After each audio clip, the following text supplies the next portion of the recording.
today is the 5G technology and the applications and the impact it's going to be happening on the society. So I'm going to be putting out my share of screen so that you can see what we're talking about. Okay, here we are. And I'm going to make that into a bigger screen. Okay, there we are. You're able to see all of you, right? Very good. Yeah, fine.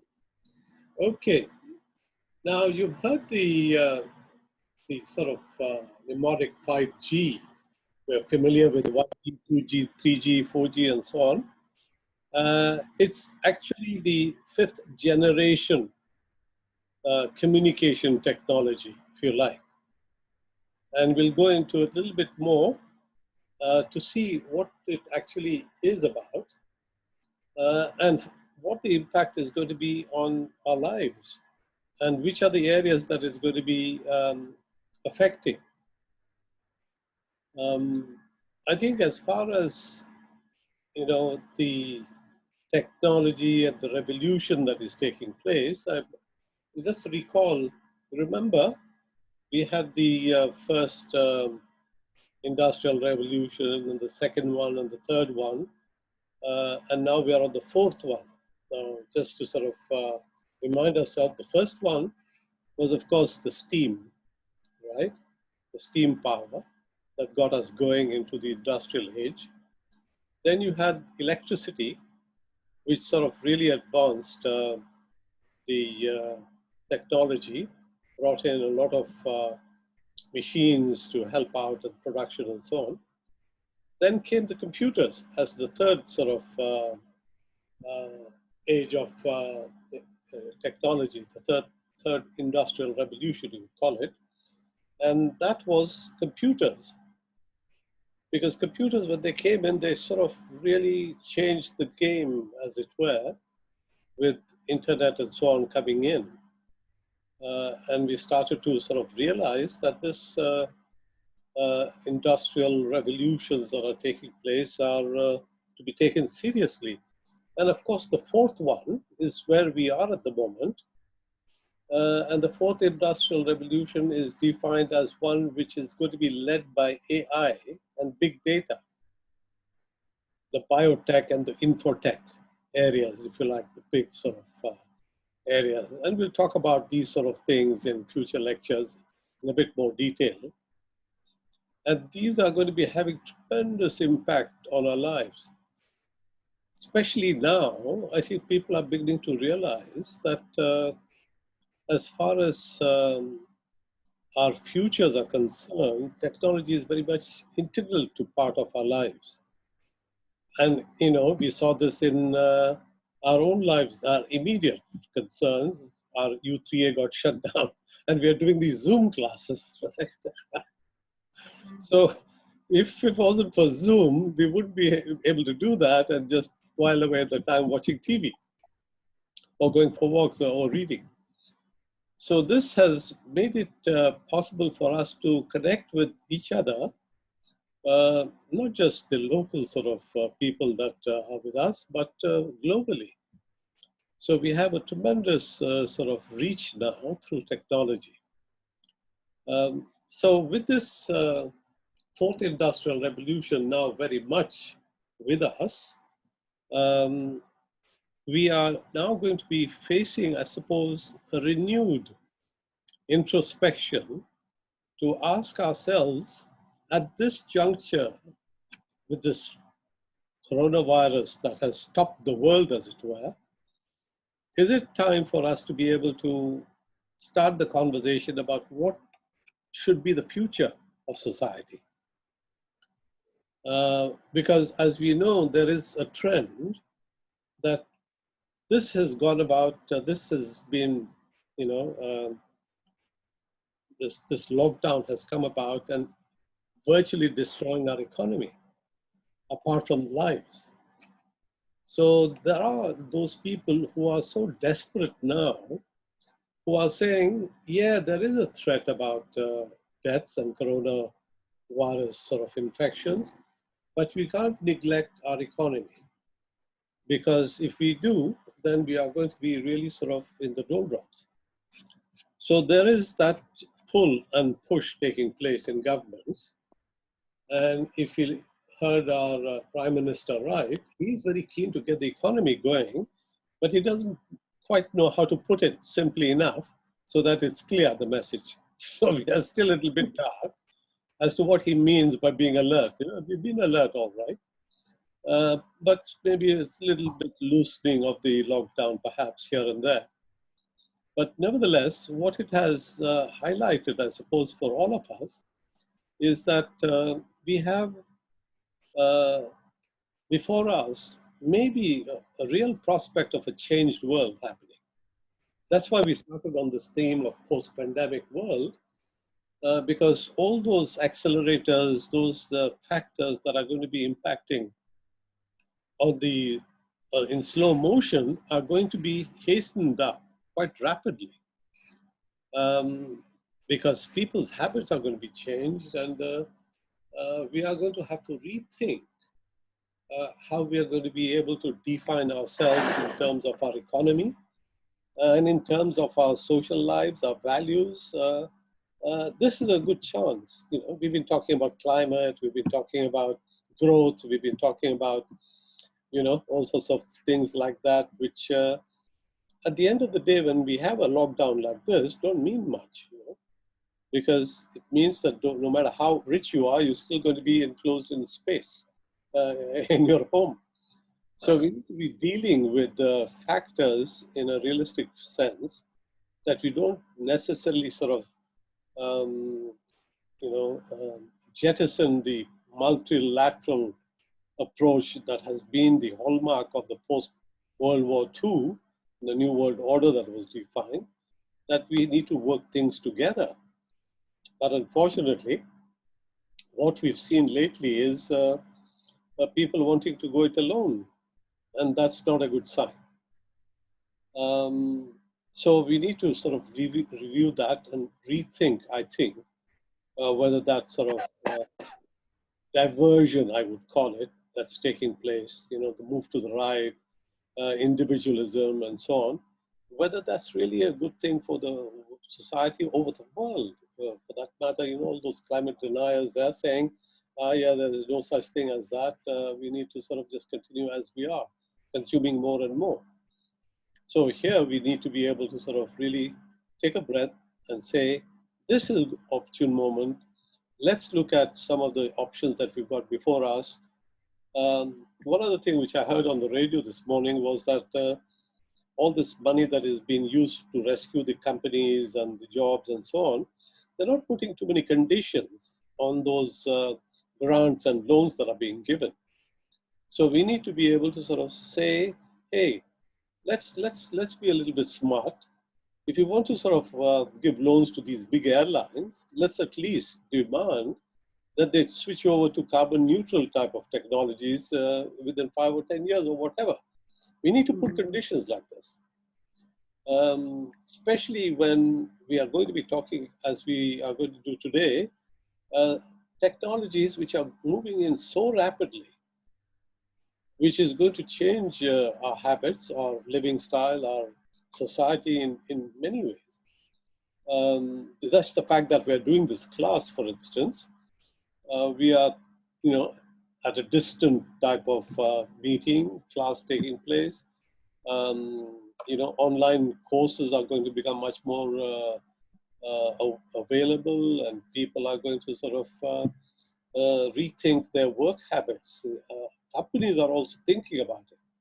They are saying, if we are able to get our work done, most of it at home, why have these big offices, you know, and pay big, huge rents and so on? So there is a little bit of thinking coming along, and we need to sort of take that on board. And the sort of factors that are going to bring about even faster change to our way of life are things like this 5G technology. Now, you may recall that the moment we had our mobile phones, the handsets and so on, life changed. You know, nobody remembers telephone numbers anymore. At least I can't. I, there used to be a time when you used to remember, rattle off a whole slew of telephone numbers, off the top of your head. So technology is now giving us so much more just for help, at our fingertips.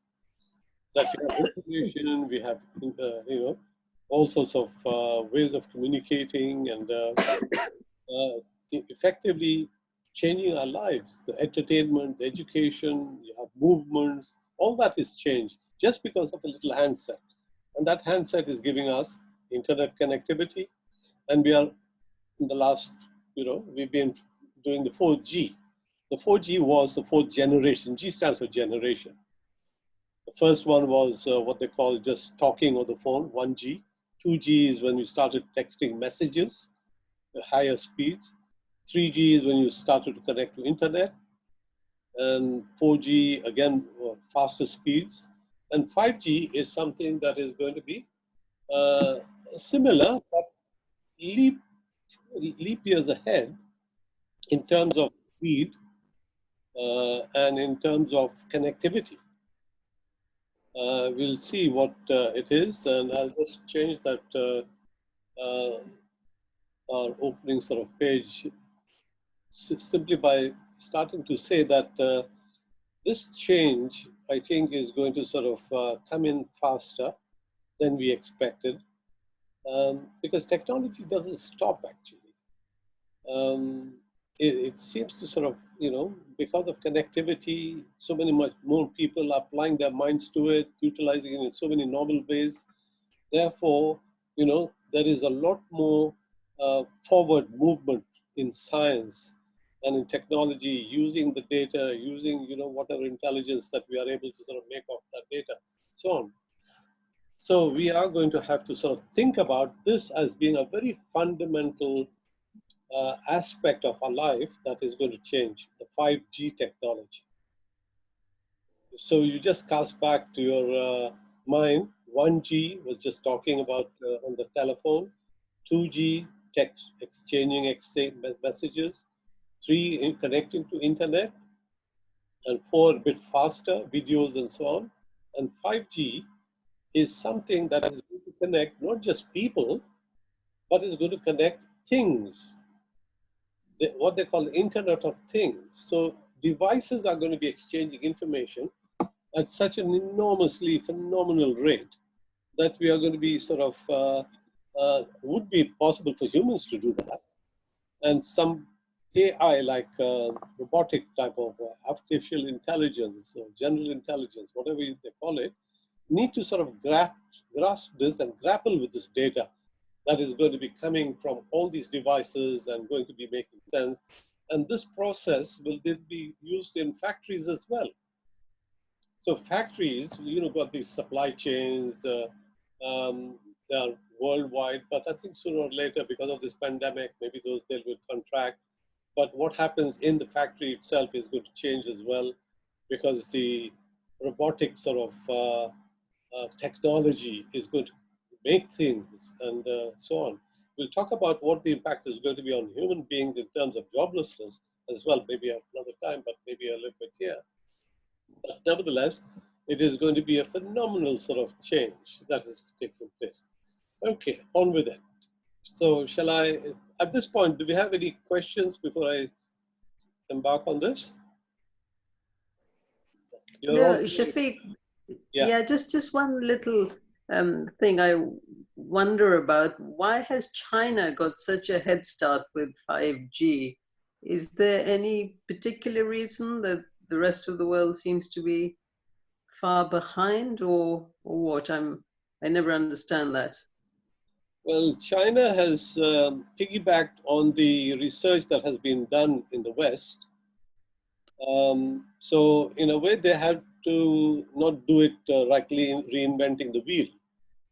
So they profited from what was already there in the West, in the outside world, and then piggyback on that, started sort of working diligently and hard, because with an authoritarian type of government that they have, they can organize themselves very quickly to want to do something.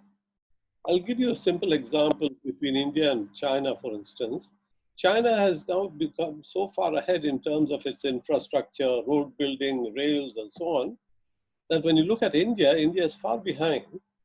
And somebody asked a question and said, why is this so? I gave this very simple answer. I said, in my hometown that, I come from India, they were trying to build a road, and there was a big tree on the way. And of course, in that tree was a little stone, which people used to go and sit down and pray. And they put some little flowers there and so on. So of course, they couldn't knock this tree down. The matter went to the courts, and the court finally said, look, you can, move your praying stone a little bit, or, go around the tree. So the type of way of decision making has been very slow in India, maybe because of the democracies and so on that they have been pursuing. Whereas if you take an authoritarian country like China, they can build an airport in, 4 years. The Hong Kong airport, I think, was built in 4 years. Or they make these huge buildings, even a 20-story building, in 2 weeks. So the technology is something comes about because of an organized approach to problem solving and being able to sort of deliver. So that is a very strong way of, at least so far, it has worked out to China. But of course, our model is one of saying we've got to have free market, we've got to have, freedom of press and this, that, all those type of things. But at the end of the day, less controls, let me put it that way. And less controls means there is not a very organized approach towards pursuing, the larger questions that face society. So I think that's the reason. Sorry, I was just going to say, so to the extent that we, say in the UK, are now sort of dependent almost on Huawei rather than having any other options, is that right? Well, we do have an option. There are companies that are sort of not quite there as far as Huawei is concerned in terms of the technological lead. Qualcomm is one, Ericsson is the other. Those sort of companies are working very hard, but they're still not advanced enough to compete with Huawei. Huawei is one of those companies that seems to sort of have organized itself to such an extent that they are saying to their sort of goals to achieve, the advances. They've got the, graduates coming out by the millions out of universities. They've got markets all over the world. Huawei is the lead, producer of telephones in the poorer world, because they can make a Huawei telephone for half the price or even a third with all the bells and whistles that the Apple smartphone have. I'm very tempted to buy one, so I might buy one of these. So they are delivering technology at a very affordable prices to some of the poorer countries, and the poor countries are sort of grabbing it with both hands. Okay, let's go here. I think I need to. Okay, so today's agenda is going to be, we are going to be asking a question, what is 5G? I'll skip through a lot of that very quickly. Why is this important? Because it's going to have an impact on our society, on our jobs and our lives. And we identify some areas which it's going to be affecting. The infrastructure that China is developing. Now we know that China has developed a huge Belt and Road sort of infrastructure. You remember connecting Africa and Europe and Asia to China with roads and ports and shipping and whatnot. That's the Silk Route type of structures, infrastructure. Then we see the technical lead, who's in the game, and the politics, of course. We know that the politics is shaping up and has been affecting, the relationship between China and USA and Canada. We'll come to that a little bit. And what UK's sort of half measure is going to be meaning to our sort of situation. Okay, technology. So again, basically it's the next generation of mobile data that will be revolutionizing. Because we said, right, 4G has already revolutionized quite a bit of our habits. I can go to the bus stop and just very quickly find out when the bus is coming. And if it says in 10 minutes, I walk up to the two bus stops further and then stand there and grab the bus there. That's a simple example.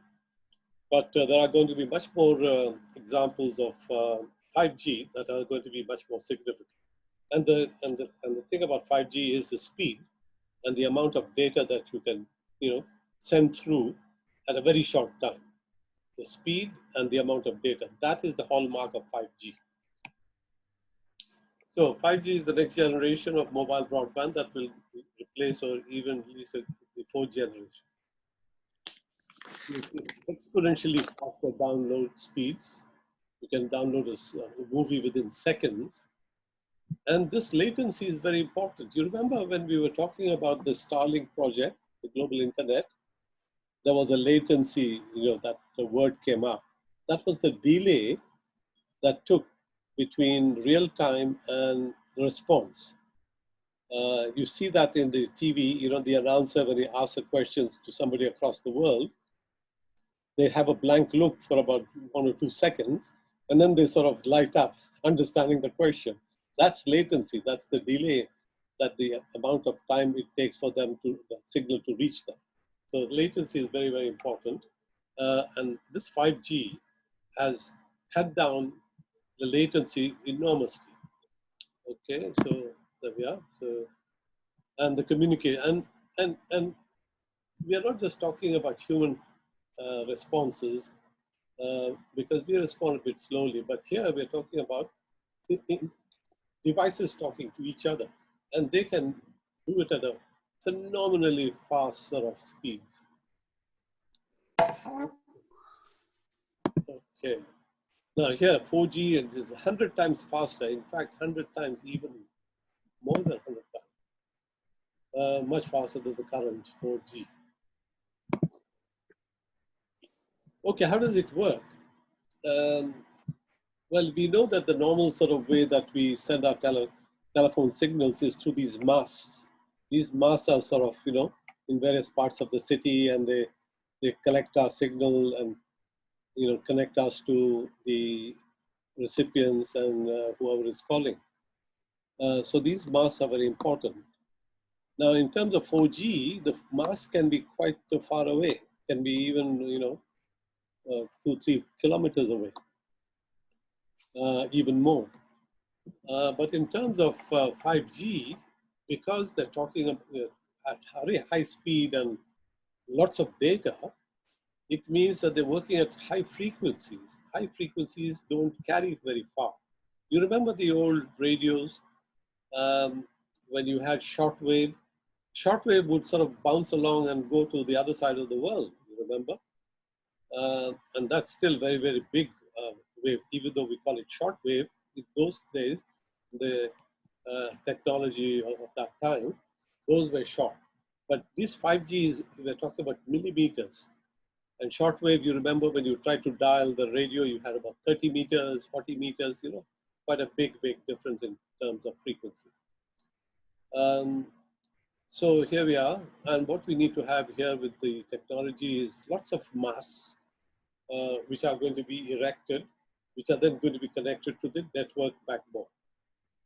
So lots of these towers, fast, speeds and data being transmitted, and we are going to be having that type of a network. Okay, that's the speed you're just talking about. It takes 2 hours, then down to 7 minutes, and down to 6 seconds. Okay? So we're talking about movies being downloaded within seconds. Okay, there are some, oh dear, I think we're already running out of time. I'll have to resend you that thing again after that, okay? But we still have about 10 minutes or thereabouts, so we'll continue. Yeah, there are these myths, a lot of people are saying this coronavirus has come about because of 5G technology. This is a bit of a myth. That's just bad propaganda being put out. So you have those things. People, some of them believe that the high frequencies are going to be damaging to our cells and you know, the way that disease will spread and so on. But these are just myths. That's why I just want to ward that off as not a really suitable objection. Okay, here this is basically saying that you've got, you know, this connectivity is so sort of fast and so sort of profuse, ubiquitous everywhere, that you have actually hardly any delay. So we are actually working even at a distance with real time, you know, speeds. So here we'll be able to do low latency and high capacity will help create smarter. I think I'll just move this a little bit so you can see. Smarter spaces. Yeah, that's because it can connect to all sorts of things. And then you have videos and all that data being picked up. Wireless cameras mounted on drones. Drones can move about, you know, on fields, on the cities, and pick up data. Surveillance is maybe one way of describing it as well. And then you can improve now with all this data, decision making is what they're trying to do, and say, well, it's going to be better for better decisions we make. Now it all depends on who's making the decision. But if you have a nasty government, then it's not going to be such a good story, but let's see. No government is going to be totally getting away with it, but I think there is going to be some trade-offs. Okay, what are the types of applications that we can look forward to? One is this thing about surgery here.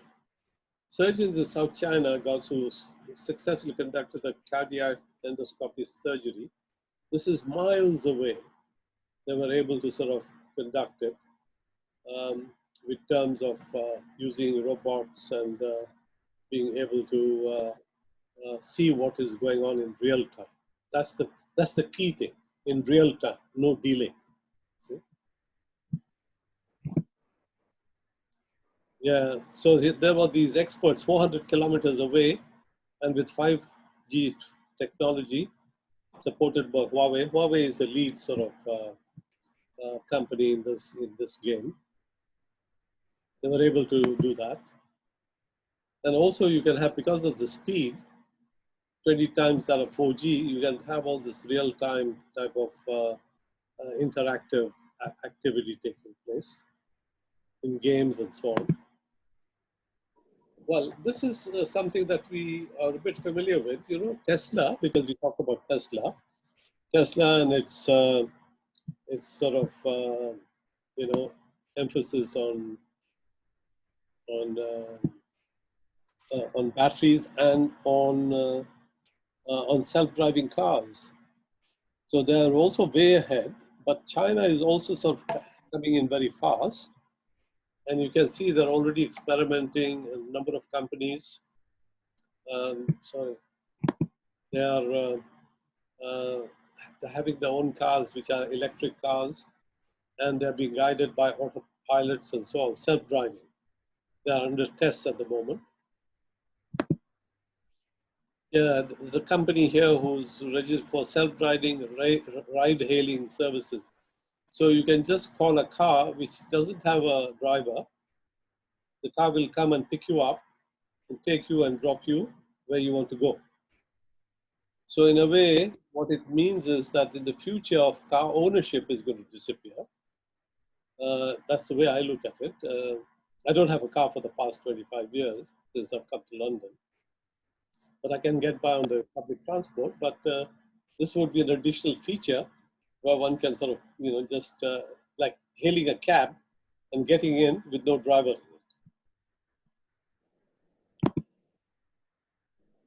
Yeah. So that's basically the same thing. Okay, they've got these driverless trucks as well. You remember in the Tesla sort of talk that we had, we talked about how the trucks are being developed with batteries and with no drivers also. They call them the semis, and they can, you know, take lots and lots of high amounts of load and work 24 hours of the day. None of the 8-hour type of slots that you have to stick by. So it's going to be a massive, massive change taking place. Here is that truck. See, trucks can travel up to 102 kilometers when fully loaded. So that's quite a big distance. So the battery is taking it along. There's a driverless truck put into a test run here. Yeah, the truck can work day and night and in bad weather.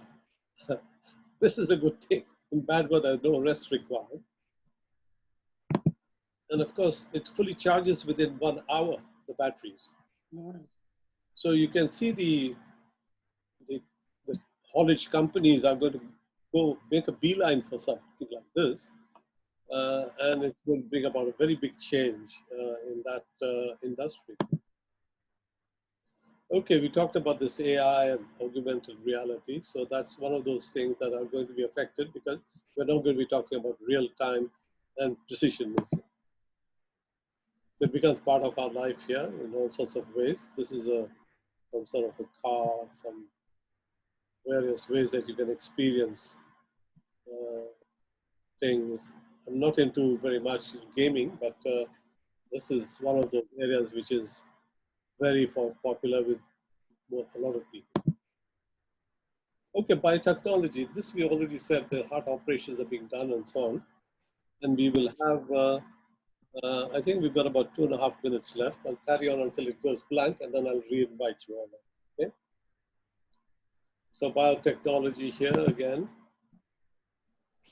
Now with these types of artificial robots and connectivity that is available on 5G, companies are going to sort of, go very much in that direction because they're looking to make profits and they don't have to pay pensions to the robots.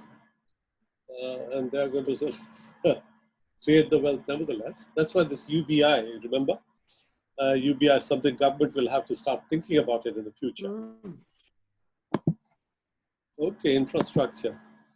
Okay, we can call it this, the digital Silk Road. You remember in my earlier talks, I talked about the Silk Road, where China was connecting to Europe in the old days, bringing in spices and silks and so on. This is now, and then of course, it then became the hard road in terms of what China is doing, which is to bring in this Belt and Road Initiative. Remember, we talked about that in a few earlier lectures. Now, this could be considered as the digital Silk Road, which means that we're going to have connectivity of the internet to all parts of the world. And in that regard, the Starlink will be very instrumental because the global internet will connect to those people, places like that, where there's no pylons or no cables running. So they'll have to have masts to pick up the signals and so on. Yeah, this is the masts that are there. You see, China already has about 350,000 masts everywhere. Okay, and the US has only 30,000. So it's quite far behind. Okay, I'm going to sort of close here now because I think we've got less than a minute. And I'll just pause that. Or maybe just, let's see how far it lets us continue. Okay, now this is again, all the areas that are going to be impacted by this 5G. There's the weather, there's military, there's GPS, global positioning system, TV, the ATC, the air traffic control thing, radio astronomy, radio. Think of anything that's to do with the communication, it's going to be affected.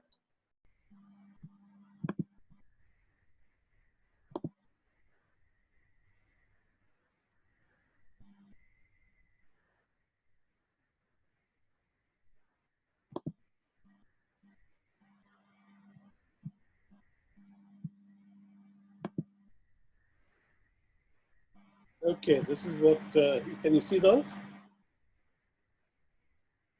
Yeah, okay, good. So these are all the areas that 5G is going to be impacting, and you can see it's a pretty diverse group of areas encompasses the whole of our society in a way. So here we go.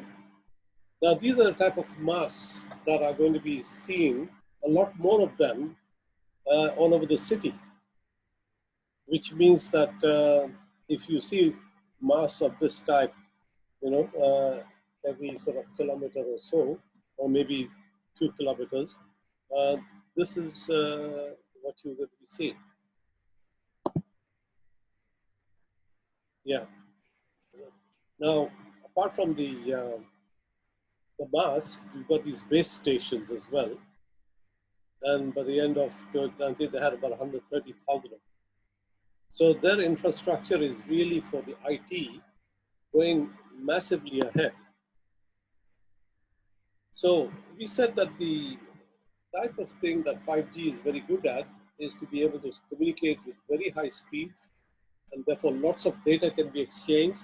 And that is very useful when it comes to other devices which need to be controlled. Here you've got a drilling machine or whatever it is that needs to be instructed and is going to be sort of delivering high precision types of products and under the control of this 5G network communication.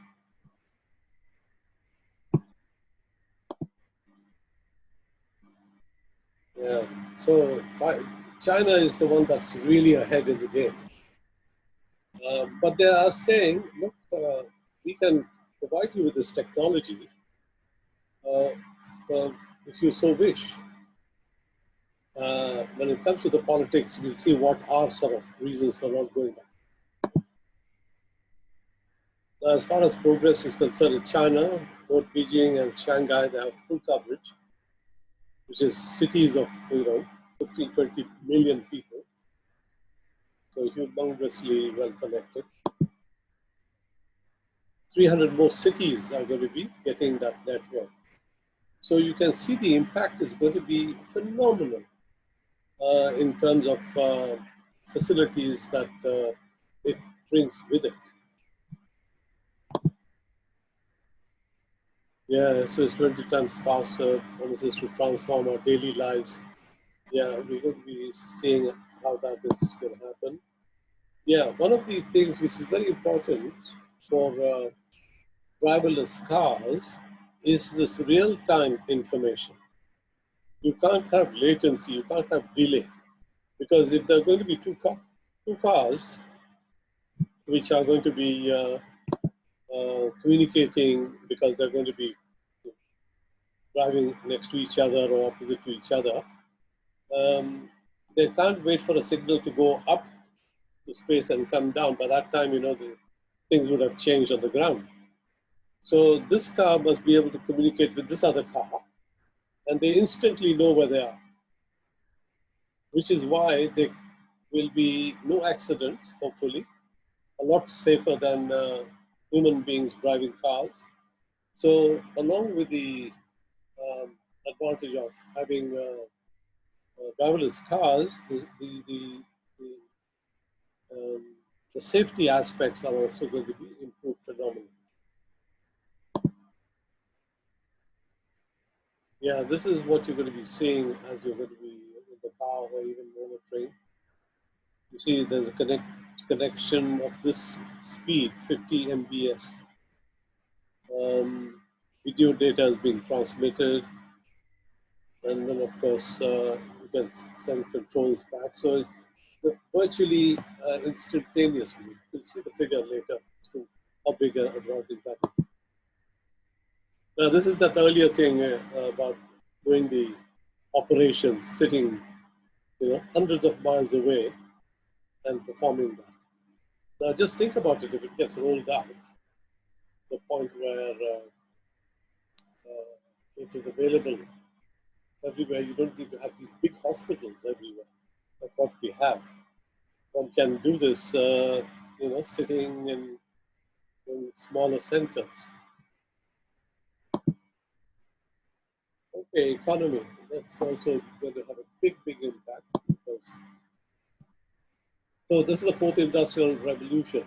I told you that was about AI and big data, infotech and biotech. These are the big areas that is going to be influencing our society and individuals as we are in our health systems, in our work, in our jobs, in our travel movements, whatever it is that we do, entertainment. So it's going to be humongously important. Now, as a result of that, there's going to be a lot of these types of job losses. See, the drivers and the maybe builders here and some nursing staff. Maybe we don't need that many because there's going to be automated sort of systems handling that can be managed. And therefore, what we need skilled people of this type that can come up with new products based on technology. Okay, what are the politics? Now, these two guys are in the big race. Now, what we hear from Trump is really quite a sort of a statement saying that China has stolen everything and they're sort of busting the sanctions and so on. And doing all, and of course the security aspects, says our systems are going to be under surveillance. Now these are all sort of hyped up charges which are not true. But he's doing it because he knows that the Chinese company Huawei and others are way ahead, and that if they come in and set up their networks, then there's no jobs for the American companies and they lose business.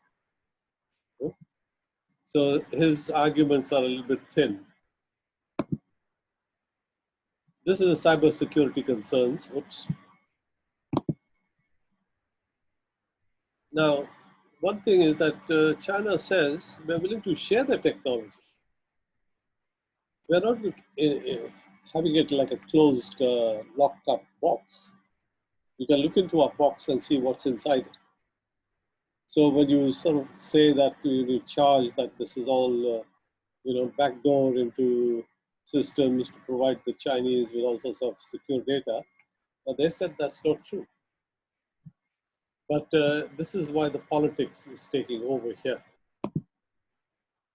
Now, who are the companies who are the top leaders right now, top countries racing towards 5G technology? There's China, of course, Korea. USA is trying, but it's not getting there. And then Japan. See, so these are the big leaders at the moment. But there are other countries that have brought in Huawei and China deliver their infrastructure, and we'll see that in the next few slides. Now, the type of jobs and industry advantage that USA had until this point, until 5G, if you like, up to 4G, is that gave USA the lead and Europe as well on so many technologies up to 4G. So that created lots of billions of dollars of business and also jobs. Lots of jobs, lots of tax collections and growth. So it contributed enormously to the US economy. But now 5G, USA is not ahead. China is ahead. That's where the politics comes in about charging and all sorts of pretty sort of politics comes in. Now this is the big company which is 5G in USA. So by 2030, they've got 3.5 trillion business that they can get and jobs are going to be impacted. But they're behind Huawei. And that's why China, Trump is desperate to try and hold off China coming in. Now, China has outspent the US by 24 billion since. So China has been investing in technology quite a lot. Because it is a centralized government, they can take decisions a lot easier and then implement them. Here, what is, always debating whether it's to go this way or that way or that way. So that the decision making is a bit slow.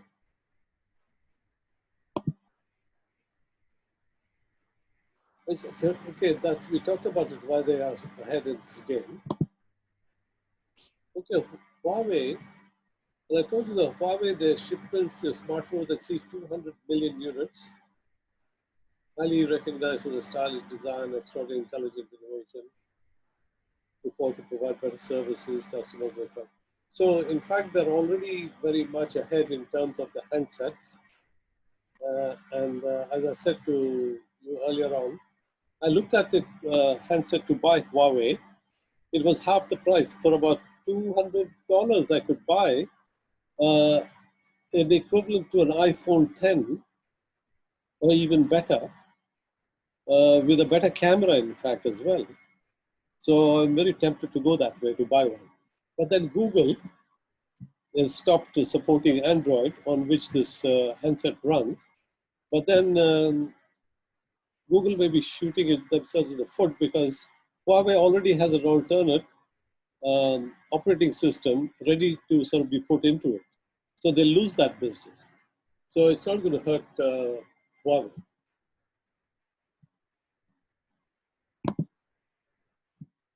Yeah, they're spending a lot of money in R&D.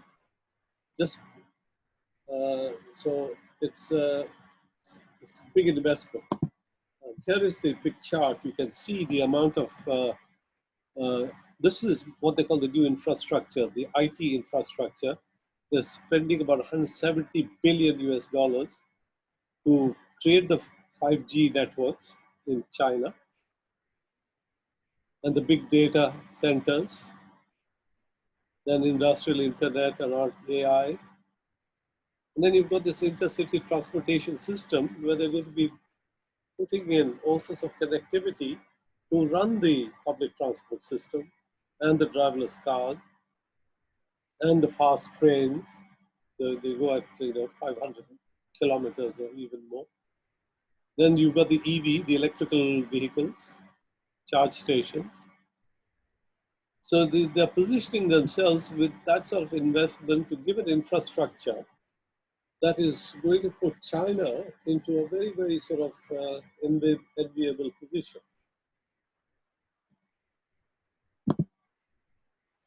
Now, you see, Africa is buying into this, because throughout Africa, countries are being connected to the digital economy. Let me just move this a little bit so that you can see that. Yeah. So being connected for the first time, making the internet accessible. Now, these people don't have infrastructure much. Therefore, new technology is something that they'll be very happy to have without having to dig up the earth and connect the wires. In Zambia is a place where I did some projects myself. I introduced some IT systems to their airline. Very, very beautiful country, Victoria Falls and all that. Lovely country, but economically very, very sort of slow. So in a way, this is the place that China is going to make big inroads. As in many African nations, this is all happening with the help of China, but China isn't just spotting good investment opportunity, nor is it just trying to win favors for smaller countries. It is changing how we think about the internet. So it's bringing about a different mindset, which I think is going to be doing a lot, taking us away from the old sort of way of thinking to the new. And this company went over to Zambia and found that the fact that China is building the country's digital infrastructure doesn't necessarily mean that the country wants the restricted, censored Chinese model of the internet. So, in fact, China tells you you don't necessarily have to use our technology and pick up lots of control over your population. You can have it a lot freer as well, no matter what it makes the governments are stronger. So they're giving the governments a choice. They don't put the conditions on, like a lot of times when the World Bank gives loans, they put a lot of conditions, which are not palatable to the receiving countries. So China doesn't seem to do that. Here is those Zambia, sorry. See the whole ICT, the ICT means information computer technology infrastructure is being developed by these poorer African nations. And they're all going with the very smart type of infrastructure, giving you this e-commerce here, education, distant learning, the taxation, smart cities, smart customers. So you've got this very nicely developed technology being introduced to these poorer regions of the world to lift them up, which I think is a very laudable thing to do. Here, they've gone in from this low investment right up to high investment here. They're getting e-systems, services, all sorts of e-government, whatever. We'll have to see how they actually will reaching that point, whether the politics is smart enough to be able to, use that thing well.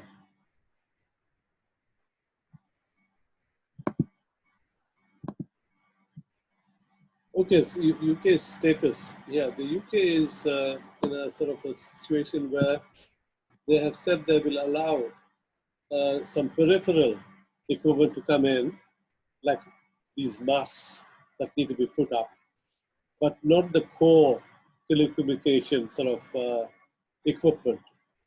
But that is going to put UK at a disadvantage in developing the technologies that are bringing in the society, that have been brought in by this 5G network. So I think our decision, which is halfway at the instigation of America, in fact, America is saying, don't go there, but they have at least taken a step, saying, okay, we're going to go not all the way, but part of the way.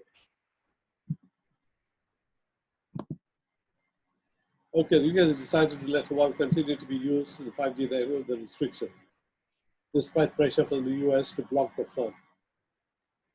The Chinese firm will be banned from supplying kit to sensitively parts of the network as a core.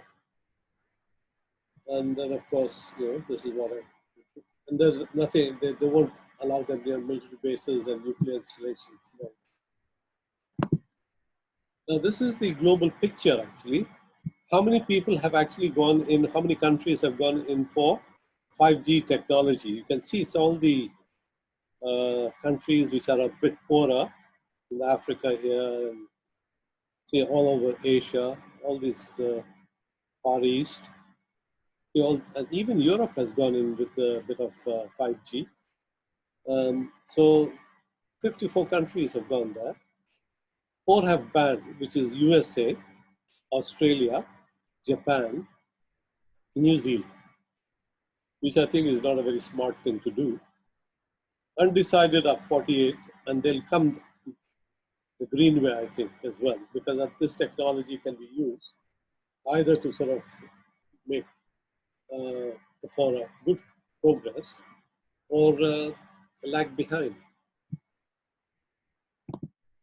Now, these are the countries that have gone in. You can see quite a few of their names you might recognize. Even even India, I think, has gone in. Where's India? So India hasn't been mentioned here for some reason. But Pakistan has gone. They're very close friends of China. Russia has gone in. Turkey has gone in. United Kingdom partially. Spain. South Korea, of course. All these South American countries. These are countries which haven't banned.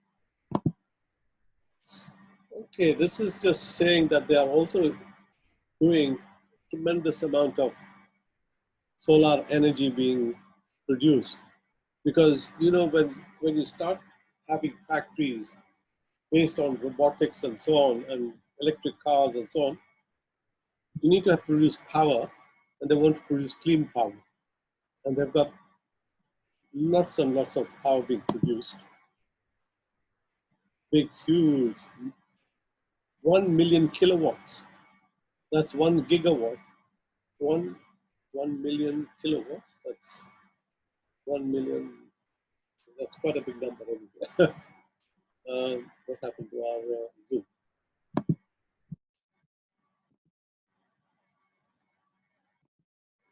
Just pause to bring you to.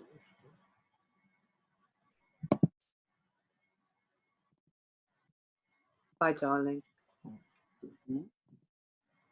And what happened there? Zoom share. Okay, here we go. Okay, so they are going in massively because, you know, we saw from Tesla, we need lots and lots of batteries to run the trucks, the cars, you know, the houses, Solar City we talked about.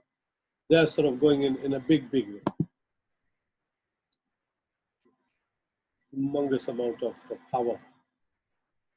1 billion kilowatts, or I don't know. I don't know.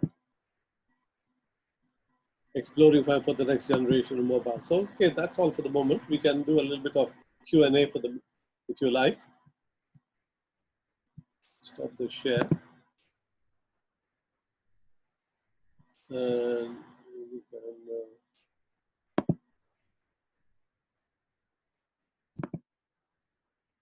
okay, I'm going to unmute everybody. Right.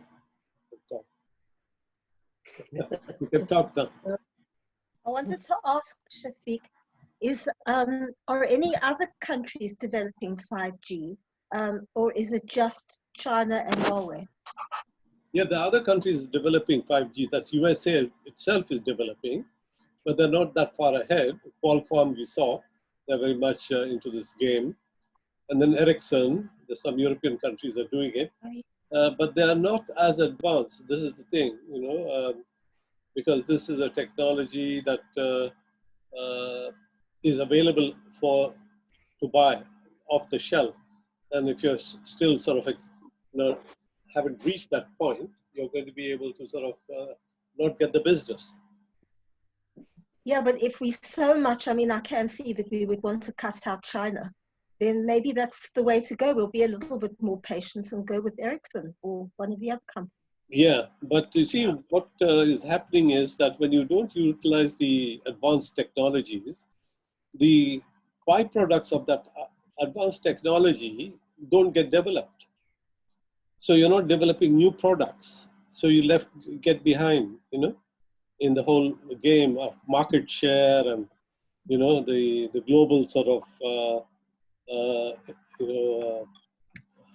market and availability of your products is not there. So you can't compete.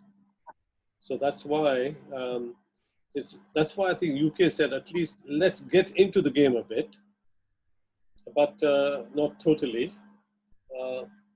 But I think the GHQ have said there is no real threat, you know. But to appease the Americans, UK has taken the step, halfway measure. So I think that's probably a bad decision for UK. Right. Anybody else? It's frightening that the whole, especially the underdeveloped world, relying on just one country, China. And if there is a political upheaval in that country, that could reverberate and affect the underdeveloped countries, which may take them deeper into problems. Yeah, you see, the problem with most of the developing countries is the lack of progress that they're making, and their economic well-being is, you know, very slow to deliver, and half of it is looted by the leadership. And the China's sort of answer is, let's bring in a bit of prosperity at the economic level. So if you uplift the country's economic well-being, then there won't be such a disgruntled crowd, you know, doing all sorts of actions. That's the policy that they themselves have pursued in China, where they have in fact said, our aim is to bring in the economic well-being first before we start talking about our political freedoms. You know? And they have reached this point, and they're at a good place, I think, to start giving out a good deal for the public. The example you gave of Zambia, Sorry, go ahead. Zambia technology, you gave the example. You looked at the infrastructure being developed in Zambia. Now, Zambia is one where they've gone through a lot of turmoil. Mugabe and during the time of Mugabe and also post Mugabe, there hasn't been any much clearly economic development there. Yeah, but that is technological development, but the economic in terms of the people there, they've still got massive inflation. Yeah, but I did give you the example of Zimbabwe. You're talking about Zimbabwe. This is Zambia. Yeah, sorry, Zimbabwe, not Zambia, Zimbabwe. I mean Zimbabwe. Yeah, Zambia is the one that I quoted, which is a relatively stable sort of country, but still poor country, rich in copper, but a small population, and not as unpredictable as Zimbabwe. And China is very much into Zambia. I don't know to what extent they are into Zimbabwe, but I know Zambia because I worked there at one point. Yeah. They're into South Africa as well, and it's very worrying. Yeah, yeah. Well, I feel that their involvement should be regarded as a positive development for the country, because at the end of the day, you want to be able to jump across the traditional development route. Now, the traditional development route is okay for Europe because they have gone in with the traditional type of development. Whereas with the poor countries, they have to skip the individual. You can't keep on digging hundreds of miles of cable laying sort of things, and so you need to connect wirelessly and give the advantage of technology to the poor countries so that their economic well-being is taken care of. Yeah, we've still got about 8 minutes, so you can. Yeah, Pam. What? Yeah, I think it's a very exciting idea, and it will change our lives. But education is going to change because what children are learning now won't be adequate for this new world. So how our education system, our social system will all have to change very quickly. Absolutely right. If we go. Absolutely right. This is why we know the technology is coming in so fast. We are not up to speed on the politics of it to be able to see the impact and therefore prepare society to avail the technologies and be ready and be prepared. And those who are will surge ahead, and those who are not will going to be maybe studying Latin still or whatever. Yeah. Yeah. So we need to. Very exciting. I hope I live to see it. Yeah, it's going to happen. It's like a tsunami. It's going to come in fast. You see, we don't realize the loss of jobs that we talk about that have been taken away, maybe to the east through the internet, or through actually jobs that have more jobs have been lost because of automation. In fact, yet we don't talk about that too much. Mm-hmm. We just talk about how we have lost the jobs to the east because it's good to be able to blame somebody and not yourself, because the companies did the decision making on automation here, and therefore job losses came about. Can I just ask, do you see any disadvantages? I mean, what about security worries and, that kind of stuff, and scamming, maybe people are more vulnerable? Because if nobody's in control of it, it's just going to be like this crazy highway where people are maybe not all benign in their intentions. It just makes me feel it's bad enough with scamming and people being fraudulently you know, defrauded of their money, and it's going to be even more. I don't know how. Yeah, but there will be risks, and how can we make it safe? Yeah, well, that's a good point, because, you know, governments who are in fact responsible to the public, they can be voted in or out depending on how they proceed with this power, additional power. Right now, if you look at what's happening in the pandemic, there's a grab by the government for more power by saying we want to centralize our pandemic tests and the spread of the spreading that is going to be taking place. Whereas there is the other mechanism which Apple and Google have produced, which is a bit more decentralized and within our control. But yet government has opted for their control, where NHS is going to be calling the shots in terms of how they use the data. So it's a centralized system. That can, of course, be abused. Yeah. You need to be careful about the checks and balances you put in. But of course, there is the other danger as well. One is the willing ability for governments to misuse the data. And there is the other aspect as well, that data can be siphoned off by unsavory characters for their own purposes. Wow. So we need to bring in those sort of measures. I've still got 4 minutes, so some more questions? Well, I think it's all very exciting and could be really beneficial. And you said that with the lorries, etc., you know, they would make millions, everyone, because they would be so efficient. So you would think it would be brilliant for the whole world, including Africa. But the thing that's worrying is that we have at the moment so many authoritarian leaders in the world.